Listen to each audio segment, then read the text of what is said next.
Has the MCU fallen off? Is the MCU back? Was it always bad? Has it actually been good the whole time? I hear a lot of discourse these days about the current state of Marvel movies and shows. Hell, I even made a video about it a ways back. In that video, I concluded that while we were admittedly in a bit of a rough patch, Marvel had made weak movies in the past and recovered just fine. And even at that point, they were still putting out the occasional banger. So, let them cook, I said.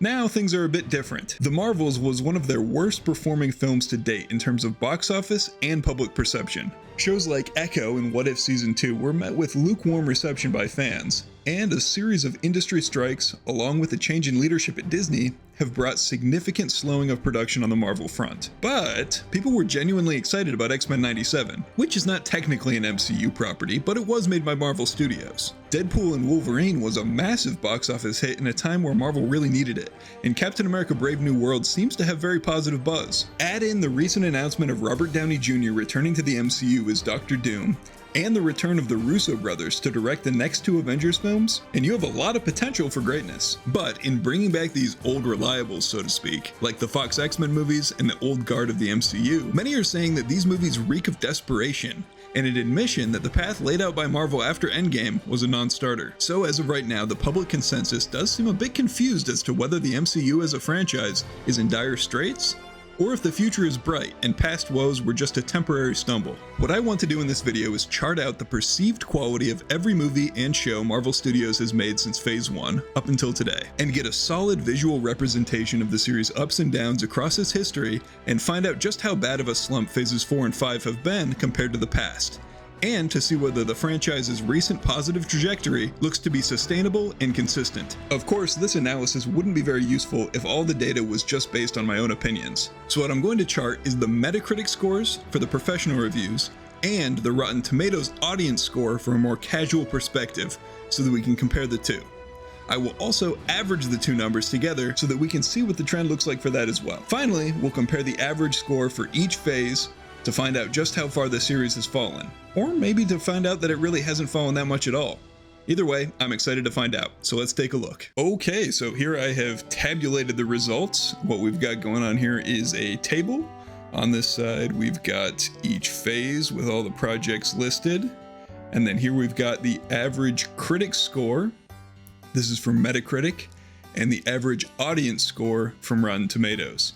And then we've got the average of these two numbers on the right hand side here, just so you can see that.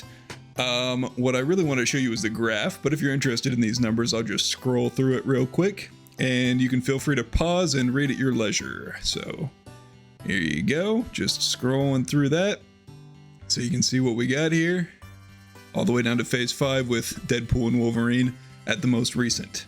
So here is the graph. We've got our critic score in blue and our audience score in red. As you can see, the audience score tends to be a lot higher in most instances, with a couple of exceptions being Black Panther, Captain Marvel,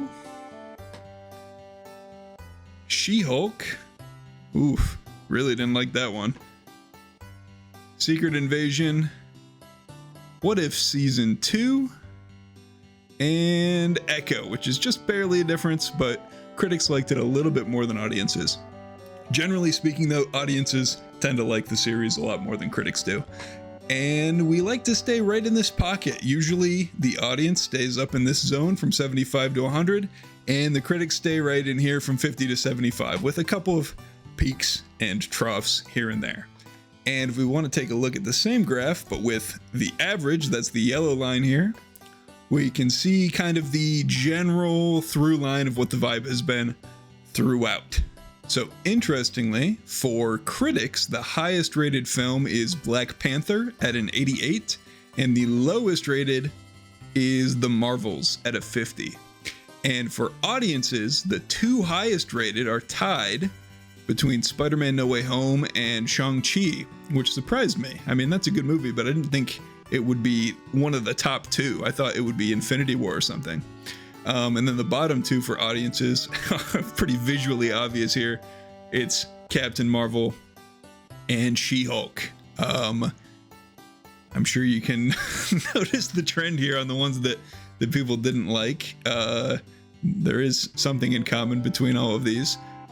I'll let you figure that out. Another score that really surprised me was Deadpool and Wolverine. Audiences loved it at a 95. Critics, not so much. 56, bringing the average to only 76, which to me, that feels like about the right score that I would have expected the critic score to be, but they really were not huge fans of it. And then audiences, of course, were in love with it, but I think everybody expected that much. The critical average for Phase 1 is 65, with the audience at 79, and the overall at 72. The critical average for Phase 2 is 65, with the audience at 84, and the overall at 75. For Phase 3, the average for critics is 73. For audiences, it's 83, and the overall is 78. For Phase 4, critics put it at a 68.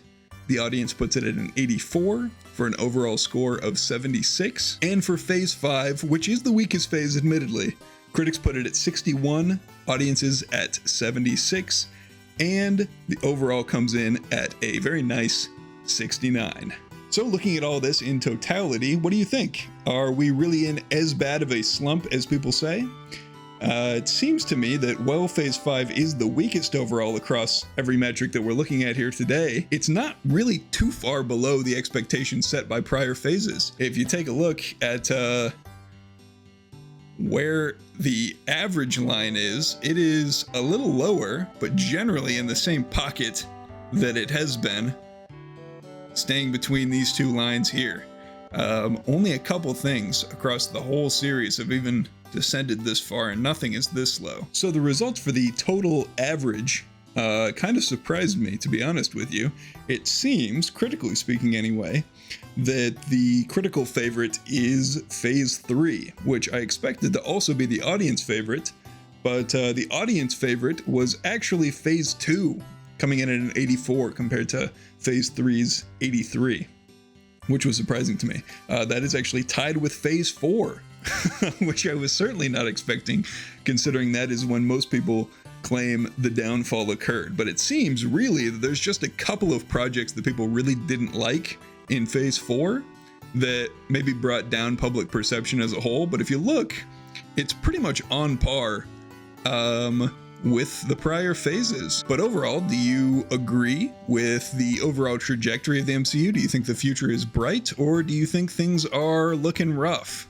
So I'm going to go ahead and put a copy of these sheets and graphs in the description of the video if you want to come and take a look for yourself and really get in and look at every individual data point and see how that feels to you. Okay, well, that's all I really had to say. I appreciate you guys stopping by and taking a look at these numbers with me. I'll see you next time on Bigandstuff. Bye.